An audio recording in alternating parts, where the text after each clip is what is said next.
Allora, direi di partire dall'inizio, anche per chi non ti conosce. Quindi raccontaci un po' chi è Stefano De Simone, dove vivi, che cosa fai nella vita. Non saprei dire che cosa faccio nella vita, perché non so darmi un'etichetta. Diciamo che l'80% del mio tempo lo occupo con cose relative ai viaggi, mettiamola così. Quindi o viaggio o le organizzo per gli altri. Quindi tecnicamente sono un viaggiatore che ogni tanto li organizza per gli altri per sopravvivere, per vivere, perché un po' di soldi servono sempre. Però tendenzialmente io ho passato la vita, gli ultimi 7 anni, a viaggiare il più possibile. Quindi da solo partivo e viaggiavo, vedevo paesi, avevo proprio bisogno di vedere cosa facevano le altre persone nei posti più assurdi del mondo. 7 anni, wow. Adesso iniziamo a essere un po' curiosi. Posti assurdi, tipo, dove sei stato? Sono stato un po' ovunque, ho fatto tutta l'Asia senza prendere aerei, ho fatto il Sud America senza prendere aerei, cioè il primo aereo l'ho preso per arrivare lì, poi dopo basta.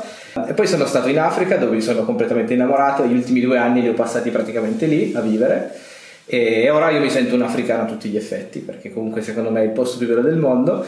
Però al momento sono in Italia, nel paese dove sono cresciuto e nato, quindi al momento sono qua pronto per partire per il Pakistan adesso. Allora, ti abbiamo chiesto di raccontarci di te attraverso un oggetto che ti rappresenta. Che cosa ci hai portato oggi? Allora, non so se conoscete lui.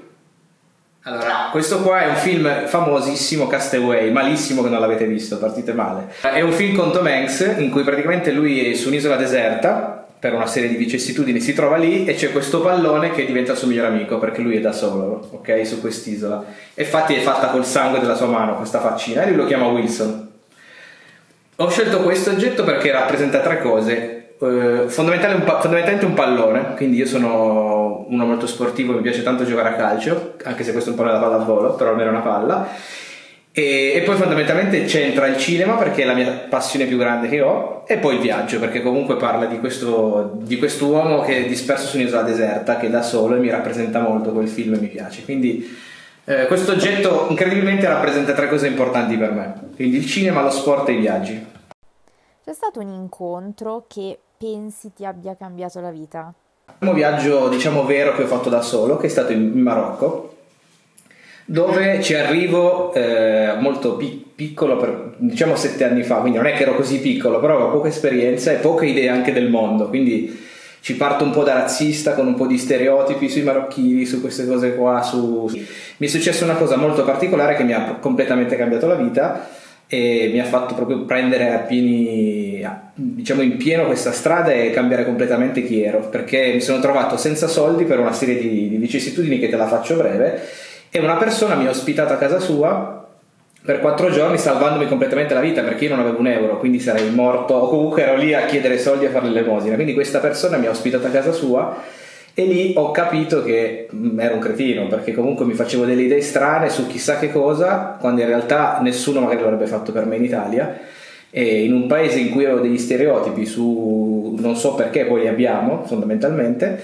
Mi ha completamente cambiato la vita, e da lì ho capito che tutto quello che sapevo del mondo non era vero, e quindi avevo bisogno di vederlo con i miei occhi, e mi sono sentito a casa fondamentalmente in un posto che non avrei mai pensato potesse esserlo. Io ero in condizioni pietose, ero sporco, ero puzzolente e non avevo un euro, ero l'ultima persona da far entrare in una casa, no? Solo che in questa situazione ero io che non mi fidavo di questa persona, ho detto, questo mi vuole portare a casa sua, chissà cosa vuole fare. In realtà è il contrario, cioè lui che si sta fidando di me portandomi a casa di sua moglie e dei suoi figli piccoli.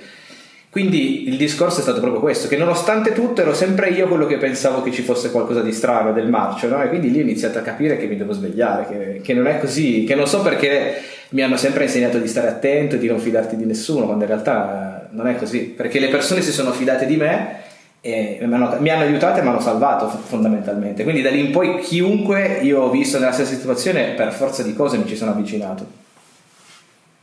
Ti dico il nome di questa persona, si chiama Abdul, e c'è una frase che lui mi ha detto importantissima. Poi dopo dei giorni che ero lì a casa sua gli dicevo, ma all'inizio io avevo paura di te perché andavo a casa di uno sconosciuto, no? In realtà mi sono messo nei tuoi panni, sei tu che ti dovevi fidare di me. Quindi io ho fatto quella domanda e gli ho detto, ma tu mi hai fatto a fidarti di me?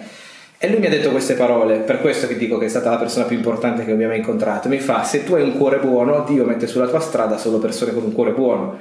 quindi non potevo avere dubbi su di te, cioè, quindi mi sono messo a piangere, un momento pazzesco, no? Un momento commovente, però da lì lui mi ha proprio dato il via a tutto questo, fondamentalmente, quindi lui è la persona più importante che ho legato ai viaggi.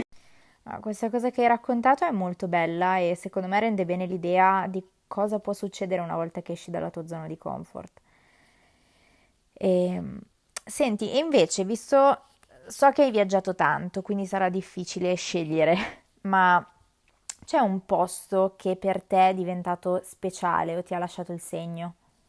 Il posto fondamentalmente, io ho passato la vita a cercare un posto che mi potesse far sentire casa davvero, perché alla fine ogni viaggiatore ha questa croce dentro, no? Che a casa propria dove nasce non ci si sente e deve viaggiare, girare per poi capire che casa propria era casa giusta, no? Perché poi ci torni fondamentalmente. Però all'epoca stavo cercando la mia casa e a Zanzibar l'ho trovata, cioè io ho trovato un villaggio a Zanzibar che si chiama Pace, che è proprio casa mia, cioè non mi sono mai sentito così a casa come lì. E durante il Covid e poi anche la situazione mondiale che si è creata, io sono riuscito ad arrivare lì, ci sono stato praticamente 2 anni ed è stato veramente veramente importante quello che ho vissuto lì. Mi sono avvicinato perché grazie alla passione primaria che è il calcio, perché stavo palleggiando con un ragazzino sulla spiaggia e è passato in quel momento il proprietario di un albergo, che poi è l'albergo dove io poi adesso vado sempre, albergo, sono dei bungalow sulla spiaggia molto spartani gestiti da loro ma bellissimo.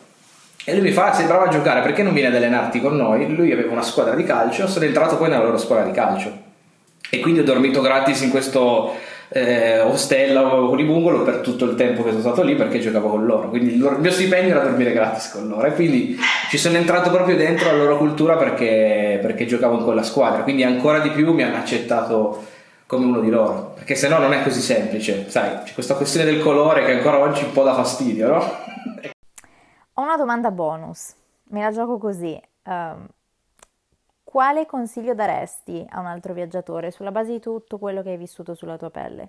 E una cosa sola, che quello che sappiamo noi non è giusto, cioè nel senso noi siamo convinti che quello che noi viviamo sia la cosa giusta, gli altri hanno qualcosina in meno di noi, cioè secondo me inconsciamente pensiamo questa cosa, no?